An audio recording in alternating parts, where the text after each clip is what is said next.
Peace and blessings, beautiful people. Assalamu alaikum wa rahmatullahi wa barakatuh. Back with another episode on Friday Feels. Alhamdulillah, Rabbil Alameen.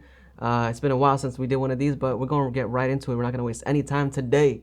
I have a brother of mine who I've known for a really long time. He's a younger brother, and I got much love. For this app. So without further ado, I'm going to introduce to you my brother. He's on TikTok. You may have seen him. He posts Islamic reminders. He inspires brothers and sisters to be more modest. And bi'idhnillah, he is a source of beauty and barakah in this life for the ummah. Without wasting any more of your time, let me introduce to you my brother Abdullah Danon. Assalamu alaikum wa rahmatullahi wa barakatuh, my brother. How you doing, my brother? How you doing, Aki? Nice to meet you. Everything okay, brother? Alhamdulillah, alhamdulillah. So this is my bro, Abdullah Danon. That's the full government name for you. That's what I'm saying. So, how long we known each other, bro? 2006. You came here. Dang, right? you remember, like, you diaried this in, huh? You I journaled brought it. this- You were brought like, FAISAL'S. Yeah, no, I blessed you in 2006. So, Little. I known you for that long, alhamdulillah, and we grew up together. All those nights at the masjid. during Ramadan. Yes, Tahajjud. yes. Qiyamul Layl. Itikaf. Bro. Bro, Ramadan was slapping back then, alhamdulillah. It was a blessing. It absolutely was. So, It was barakah in the air, bro. you know, I was thinking about how, like, I started on social media, and now you're on social media too, and now we're like here doing a podcast together. SubhanAllah. Allahu Akbar. Would have never guessed, honestly. No. I didn't think I was going to even be here this long. Not in, like, Florida. I meant, like, yeah. Why? I don't know, but I just want to travel. Experience different things. Experience Islam in different cities, different cultures as well. Like, without the toxicity Of Tampa. of Tampa, Florida. You know how it is. You know how it is. That's why I'm not here for longer than a month. This man can't do it. La hawla wa la quwwata illa billah. So, what are you doing now? You're not traveling. So, Yeah, what- now I'm what just you got going on? studying and working. Studying Alhamdulillah. and working. Yeah, I'm trying to finish school. cybersecurity. Yeah, Inshallah, mashallah, barakallah, brother. May Allah make things easy for you. Ameen. And may He Walaka aylan, put inshallah. barakah in everything that it is that you do. Allahumma ameen. Ameen. Ameen to that. So the time right now, guys, is 8:47 a.m. We've been Up since Fajr. yo. Actually, let me tell you guys exactly what happened. We went to the masjid. Alhamdulillah. Alhamdulillah wa shukrulillah. Allah blessed us. gave us another day, and then we thanked. We did the least we could. We went to the masjid, prayed Fajr, and then Abdullah was like, "Yo, we doing it today?" Abdullah was beat. Bro, today was like one of them. Abdullah. If you knew what happened last night. If you all follow me on Instagram, you all saw the picture I posted of him. But I didn't. You don't know the I picture I didn't- took of you. No, not even that. I didn't even understand. Like, I was like, how am I on his camera?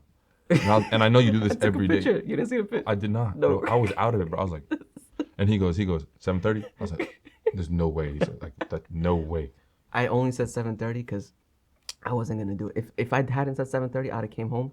I would have knocked. No. Jazakallah khair for saying 7:30. No, bro, 100%. literally. If you said 11, You texted me 7 a.m. sleep. I was already thinking of going to sleep. But we catch these Z's, bro. I was like, alhamdulillah, he said I'm on my way. And he didn't say, like, should I come? Because I'd have been Yeah, like, no, nah, no. don't come. You know, I didn't even. You know, when I said I'm on my way, I was sitting in the car waiting for you to say, "Don't come." I was in the car, and you said, "Yo, just pull up to the gas station, wait for my dad." Right? Yeah. I was like, "Yeah, for sure." I stayed at my house. I was like, "I'm not gonna get there." I'm so glad you just left, bro. Yeah, but alhamdulillah. Alhamdulillah. I All right, packed so my bag and just did. you said you're doing school, you're doing work. And I'm trying to balance social media as well. What are you doing on social media? Trying to take and understand Islam and learn Islam without any culture. Okay. Because we're all taught Islam through our parents growing up, and they came from back home, whatever country they came from, and they were. I went to, I think, Hussein Kamani at USF just Saturday. Yeah. And he was, oh, you were there. I saw you. But that was good. I saw you. Yeah, you were in the front. He was explaining how our parents back home had like amal. They had the actions, Yes. but they didn't have that ilm. Yes. And that thing hit me so hard. I was like, Allahu Akbar. Like, they had little knowledge of Islam, Yep. right? And they were definitely taught it by their older, like, the generation. Yes. So they have the culture aspect, but they still respect Allah subhanahu wa ta'ala and Rasulullah sallallahu alaihi wasallam and the Sahaba Absolutely. without knowing much about them. Like, they wouldn't know, like, their stories. I think Islam nowadays is really, it's become this. You know what's fascinating? Like, obviously we have each other. We have really good company. Alhamdulillah. You know, like, suhbah is really important, right? Good companionship. So there's very few people who I consider to be in my suhbah, right? And you're definitely one of those people. But like, when your circle becomes that small, you don't realize exactly how big of a majority of people, how they view their religion, because we don't get exposed to them, right? They're no longer there. I was actually when I got invited to NASA recently, it was my first time being in a non-Muslim gathering. That large. Yeah. It was my first time being in a non-Muslim gathering since high school. In high school, I wasn't really a proud Muslim. Yeah. Right? So it was different for me. And like, I was there, 2 a.m. at NASA. We were there from the night of the launch. I was there from 2 a.m. to 8 a.m. 9 a.m. rather. And Fajr is in between that. And I was like, Allahu Akbar. Like, You gotta represent. yeah. But it's not that I didn't, right? I felt, and I'm like, I understand why it's so difficult for people. Why it's so difficult for people to rep who they are, rep Allah subhanahu wa ta'ala Correct. out in public, because I'm like, yo, this isn't easy. And especially if your suhbah, if your companionship, entirety of the time is non-Muslims, it's difficult because you are you, and every day you got to make a choice to be who you are to its fullest capacity, Yeah. So I realized that because you have that factor in society, but back at home, you have two things. It's whatever's been passed down to you from family, or whatever you've heard. That's how we practice our religion. It's like how we see things being done at the masjid. Like obviously our community is really diverse. Very diverse. But seldom do you see the different madhahib being exercised particularly, So a lot of the kids, we just do what we're growing up, like, all right, this person's moving their finger, or this person has their finger, things like that. We just look at people and just go from there. Whatever we've seen, without whatever's really been passed understanding down. what's going on. Exactly. So you say you're trying to practice Islam without culture? Yeah, but no culture, because I honestly believe that everything wrong with society right now is due to the lack of Islam in your life. I agree. There's nothing, there's not necessarily anything, I don't want anyone to confuse what you're saying. There's nothing wrong There's with nothing culture. wrong. Yeah, no. There's nothing wrong with But culture. But if you're putting culture before your Islam, saying, Yeah. "Oh, bro, in my culture, it's okay to smoke hookah, so I'm gonna do it," and then they just pass the pipe to a 12-year-old. It's like, Yeah. what did you just say? Or you can get into like deeper things. Arabs mostly, Yep. as Arab, the biha halal meat is like the biggest joke to us. They're like, it's chicken, it's not khinzir, it's halal. It's like that's the most cultural mindset, and then you can start a whole other like topic saying that the hijab for the Desi community is more of a culture thing. She just covers her hair, she takes it off when she wants. So then it's like this community is like, oh, okay, so they don't eat halal, so they're not like good Muslims. And it's like, oh, you guys don't cover up your women. But why do Arabs cover up their women? It's not because they understand hijab. It's because it's a ghira thing. They're overprotected. They don't want men looking at their wives. Even the hijab and a lot of like, you're talking about how in my culture, what it's become, right? It's again, not everyone's like that. Obviously. No, bro, definitely not. Exactly. Some people are just about like a lot. But like you even see in the Middle East how like it's a fashion. it's a culture thing. 100%. Like you'll see women, obviously men and women like if you're in the country, you leave looking a certain way. You get into the other country, you arrive on a whole different plane. Like You should USF students. What do you mean? The USF students that come from overseas, Yeah. Middle Eastern countries. Yeah. A lot of people say they came with niqab or something. Yeah. Right when they touched down. Allahu Akbar.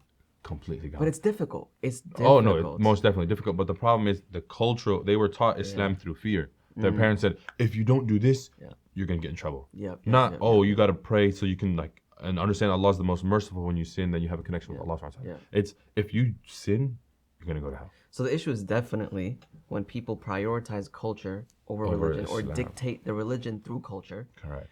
And that's where we start slipping. That's where we start. It's also a lack of education, right? Like the Prophet ﷺ said, طلب العلم فريضة على كل مسلم. So it's to seek knowledge is a fard, like fard. It's mandatory. Like Umrah, you do if you can. Hajj, you do if you can. It's a pillar of Islam. But fard, seeking knowledge is fard. Just like Salah. And you understand that, like how can we obey Allah subhanahu wa ta'ala, right? Without understanding. If we don't love Allah subhanahu wa ta'ala. And how can we love something if we don't learn about it? Correct. Right? So What do you think is the first step separating Islam from culture, especially we live in America, right? The first thing. Yeah. Becoming aware of Okay. So accountability, 100%. ownership. You need to understand that, oh, okay, so I do have culture in me. Mm-hmm. Even if you think you didn't. Mm-hmm. Because the first thing to self-growth and Yeah. becoming closer to Allah subhanahu wa ta'ala and understanding Islam is to be able to say, I've made cultural mistakes Yeah. and I put my culture above my deen. And think about it like this. You're only asked 3 questions in the grave. Mm-hmm. Those 3 questions don't have anything to do with your looks, your nationality, Yep. your language you spoke. Absolutely. It's deen, deen, deen. Yeah. So if those are the 3 questions that we need to pass, Mm-hmm. right? Yeah. What do I care about any other cultural thing except of like the food you like to eat? It's like, make sure it's halal. It's like, cool, that's it. Yeah. Culture-wise. So if you cannot understand how important your deen is Yeah. because of your culture, Yeah. the first thing you need to do is become aware of that. So that's a whole different issue then. We're calling for reflectiveness. I think that's the bigger problem then, because we don't understand that. Let's be real. People don't like being Called out. called out. Oh, most definitely, bro.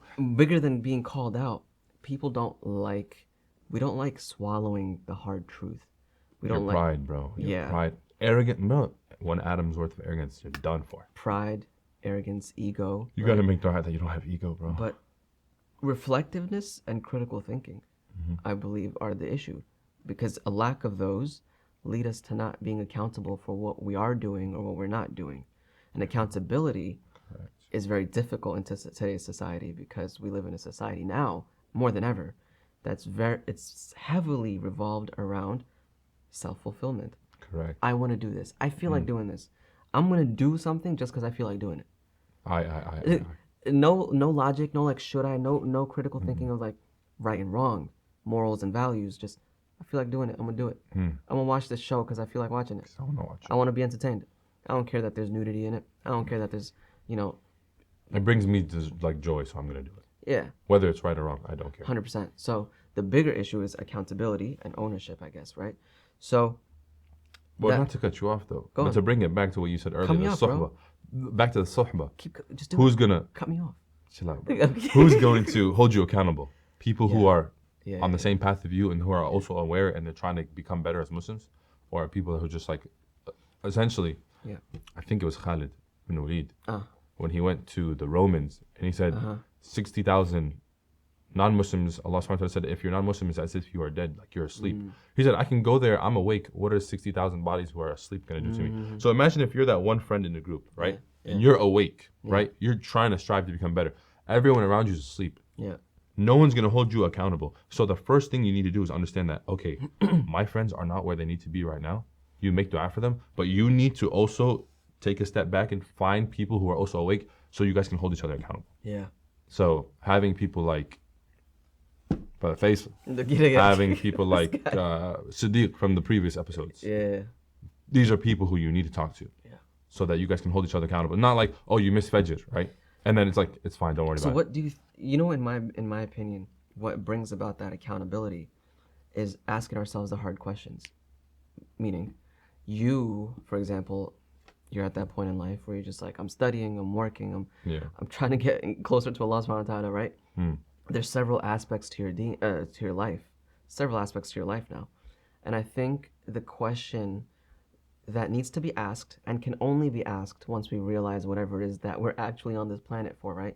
Allah subhanahu wa ta'ala didn't say, enjoy life. Allah subhanahu wa ta'ala didn't say, you can't And we be- don't understand that till a lot later. Yeah. It's So like, yo, Allah subhanahu wa bro, ta'ala why didn't- can't I have fun? It's like, Allah didn't say you can't have fun. Allah didn't say pray every single second. Like, there's a wisdom behind it, right? But Allah subhanahu wa ta'ala, that's why like you chase Allah subhanahu wa ta'ala, the dunya chases after you. You chase the dunya, you forget about Allah subhanahu wa ta'ala, right? the ayah, وَمَا خَلَقَتُ الْجِنَّ وَالْإِنسَ إِلَّا لِيَعْبُدُونَ. لِيَعْبُدُونَ. But nowhere does it say this life is not for you. It's not about like leave the life entirely. No, you're not supposed to just sit in the masjid the whole time. We make the most of this life in a way where we make the most of the next life. Correct. Right? So the thing that we need to understand is why we're here.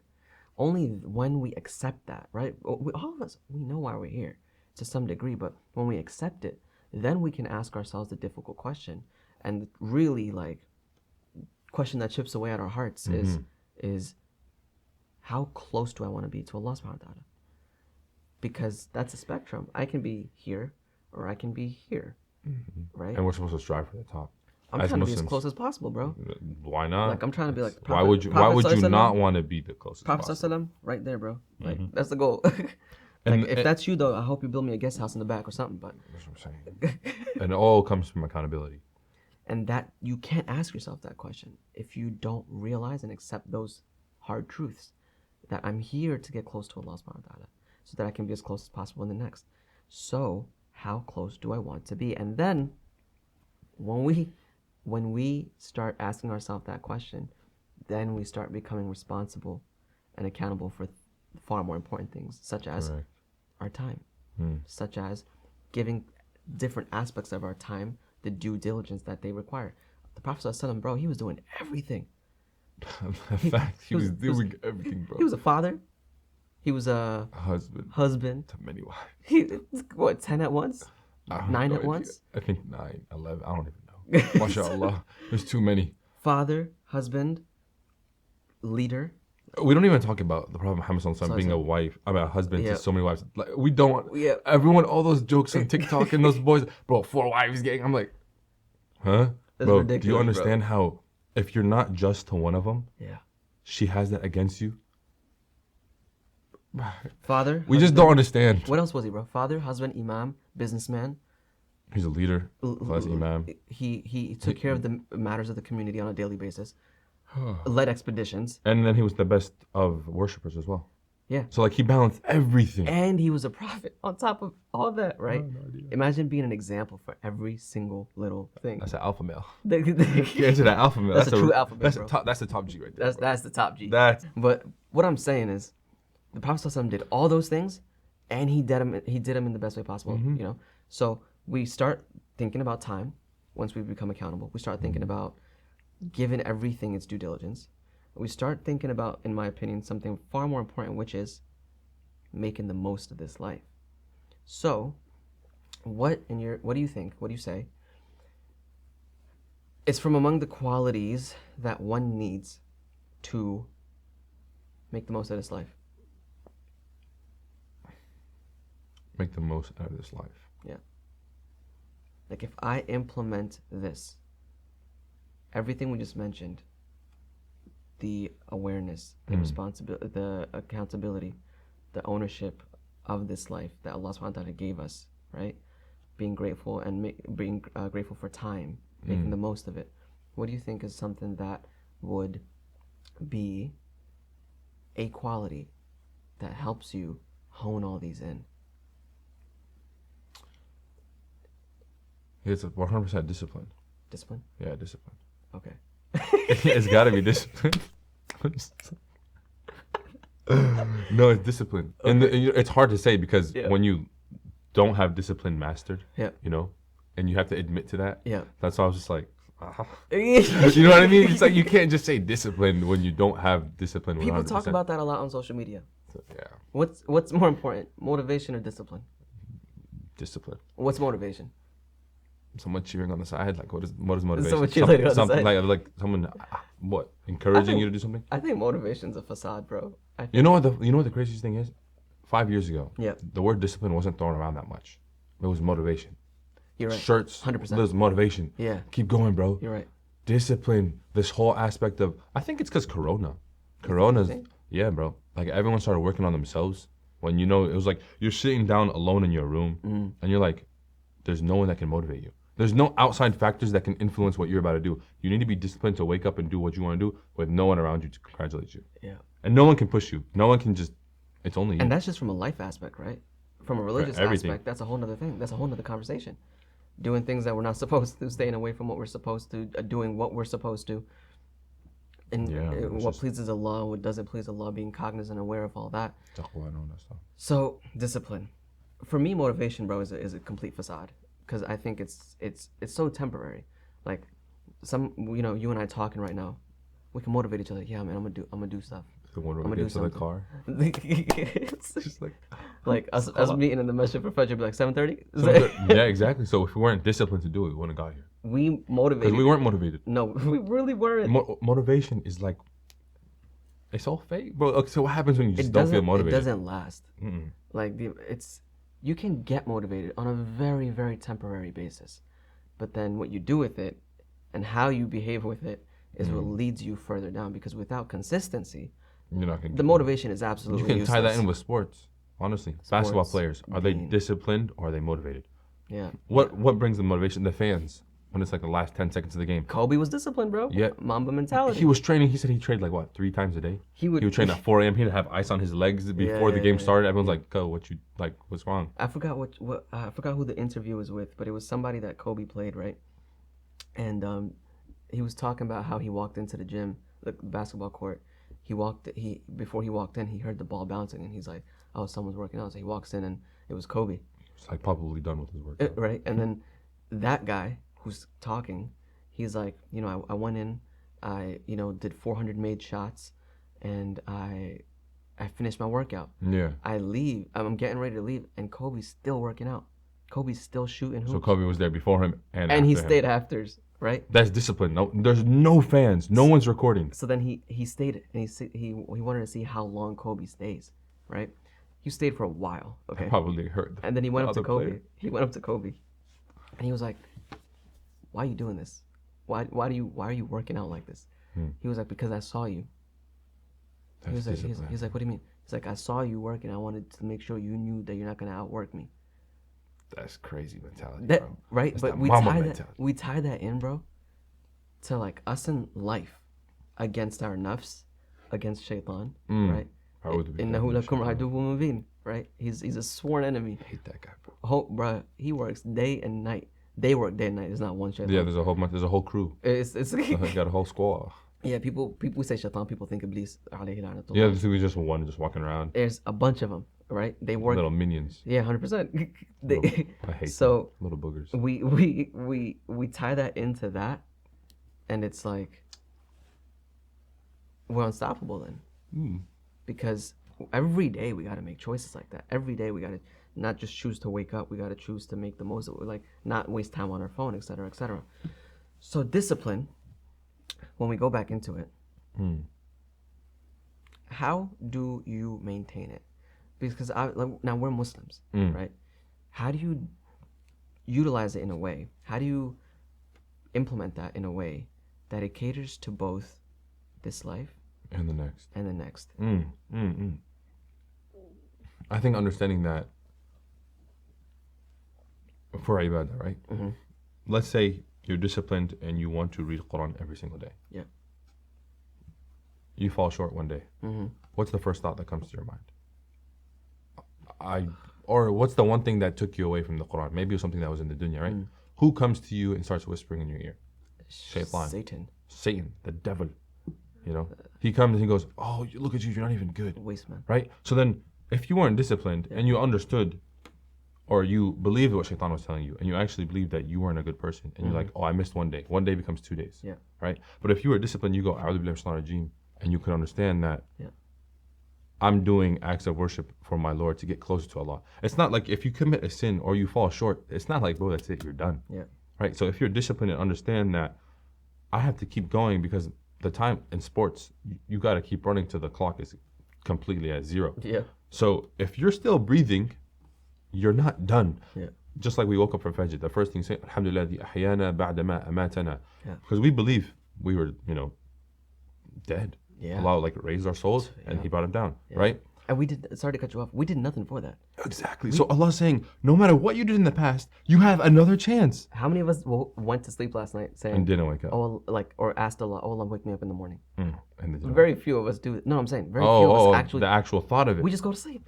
Bro, I'm tired. I'm asleep. Nobody's like, thanks Allah for that day, and then says, "Oh Allah, wake me up again tomorrow." Your soul, isn't that the hadith I believe also says, your soul don't want to come back to you. Oh, it doesn't like us, bro. Imagine your own soul wants to rip out of your body, and Allah's taking the soul. It's like, "Ya Allah, please don't send me back." Allah sends it back. I didn't do nothing for it. I didn't ask for it. I don't think enough people understand that, though. And Allah subhanahu wa ta'ala sent it back.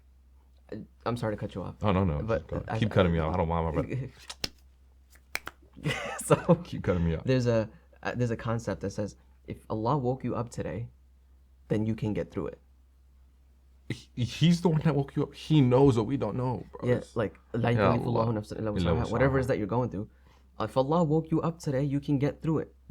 Why would That he is not? evidence Yeah. that whatever it is you're going through, you're going to get through it. Exactly. So sorry to cut you off. No, it's Sorry, go it's ahead. fine, completely fine. So, It's so, completely fine. so back to the reading the Quran every day, Yeah. and then you stop one day because you got caught up with this dunya or something. We'll say caught up with this dunya because it could either be you were enjoying something in this dunya or an emergency happened, right? Yeah. Something happened in this dunya that stopped you from reading Quran. You can go about this in two ways, in Yeah. terms of discipline Yeah. or motivation.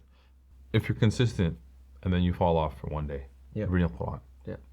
The first person, or not the first person, the first thing that comes to mind when shaitan comes to you and goes, you're just not a good person. Yeah. Or he was like, you really prioritize this dunya above the Quran? I can't believe you did that. I thought you cared about the Quran, right? So if you don't have that discipline, Oh, so making you feel like trash. oh yeah, Okay. he's gonna make you feel really bad. Yeah. And then it's like, bro. So there's the shaitan. That's a whole other topic. Yeah. But the aspect of discipline, if you're not able to understand that everything I do for Allah subhanahu wa ta'ala is an act of worship because I love Allah. So not being able to understand that if you miss one day, Allah's not going to be angry with you because everything we're doing for Allah subhanahu wa ta'ala is something that He, I wouldn't say like appreciate, but Allah subhanahu wa ta'ala, He talks about us when we do acts of worship Yeah. with the angels. Yeah. He goes, if we talk about Allah subhanahu wa ta'ala in a gathering, Allah talks about us in a better gathering, Yeah. and a greater gathering. So you need to understand that if for dunya and for deen, if you can understand that I'm doing this for Allah subhanahu wa ta'ala, right? Even the dunya, getting money, what are you getting money for? Are you getting money to lead, like to provide for your family, provide for your wife, give sadaqah? Understand that everything you are doing is all a bonus so that you can get close to Allah subhanahu wa ta'ala. So the discipline aspect of it is that my clock is still running. You know, it's not zero yet. The ref didn't blow the final whistle. Allah woke me up this morning. I have another chance to become better. So that's like one thing I'd So you're saying root the discipline in Islam in and of itself. Root the discipline in Allah subhanahu wa ta'ala. 100%. Because so what I'm saying is when we do that, the discipline becomes more valuable, and to be disciplined becomes more of something you actually want to do potentially, rather than it just being for life. So And the motivation aspect, like that's not Yeah. going to do anything for you. so root it in Allah subhanahu wa ta'ala, root it in Islam in and of itself, and literally what the deen teaches us and how we should be and approach Correct. approach life.